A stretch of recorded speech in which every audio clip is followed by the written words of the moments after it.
পায়েস রান্না করতে গেলেই ভাবে যে খুব কঠিন একটি রান্না, কিন্তু পায়েস খুবই সহজে যে রান্না করা যায় সেটাই আজকে দেখাবো। তো পায়েস রান্না করতে গেলে যেটা প্রধান উপকরণ যেটা লাগে সেটা হচ্ছে গরুর দুধ, তেজপাতা দিয়ে ফুটতে দিতে হবে।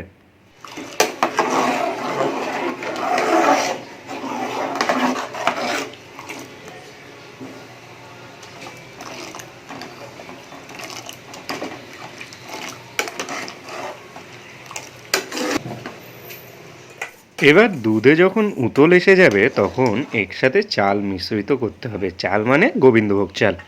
সেটা গোবিন্দভোগ চালকে প্রথমে আপনারা ভালো করে ধুয়ে নেবেন। তারপর যখন দুধে উতল আসবে মানে ফুটে যাবে তখন আপনারা এই চালটা দিয়ে ভালোভাবে নাড়িয়ে নেবেন।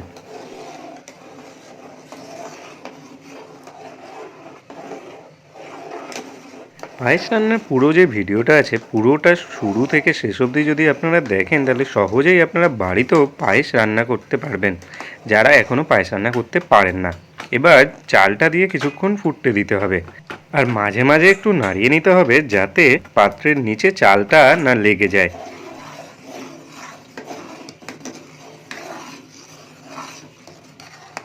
আর পায়েস তৈরি করার সময় স্বাদটা যদি আরও বাড়িয়ে নিতে চান তাহলে এই সময় অল্প একটু ঘি দিয়ে দেবেন।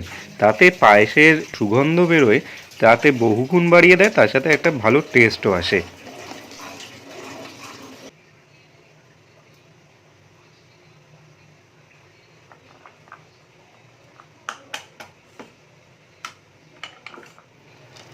যখন দেখবেন পায়েসের চাল প্রায় 70% হয়ে গেছে তখন আপনারা এলাচ অ্যাড করে দেবেন এর সাথে। এতে এর সুগন্ধ খুব বেড়ে যায় এবং আপনারা যদি এইভাবে রান্নাটা করে দেখবেন সবাই আপনার রান্না সাধুবাদ করছে। এরপর আরও 1-2 মিনিট পর আপনারা কাজু এবং কিশমিশ এর সাথে অ্যাড করে দিতে পারেন। তার মানে ততক্ষণে আপনাদের 80% রান্না হয়ে গেছে, তখন আপনারা কাজু আর কিশমিশ অ্যাড করেছেন এই পায়েসে।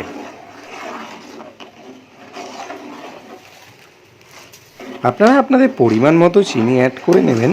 যারা একটু বেশি মিষ্টি খান তারা 2 হাতা চিনি আপনারা এর সাথে অ্যাড করবেন, আর যারা একটু কম চিনি খান তারা কম চিনি অ্যাড করতে পারেন, অথবা যারা চিনি খান না সেটাও কিন্তু খুব ভালো লাগবে।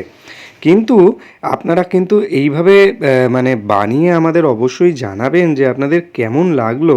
আর লাস্টে গার্নিশিংয়ের সময় ওপর দিয়ে একটু ঘি ছড়িয়ে দেবেন, দেখবেন খুব ভালো লাগছে। আর আপনারা যদি প্রথমবার আমাদের চ্যানেল থেকে এই ভিডিও দেখেন তাহলে প্লিজ সাবস্ক্রাইব করে দেবেন, আর আমাদের ফেসবুকেও পেজ আছে সুকান্বেশী ব্যোমকেশ, সেটাও ফলো করে রাখবেন।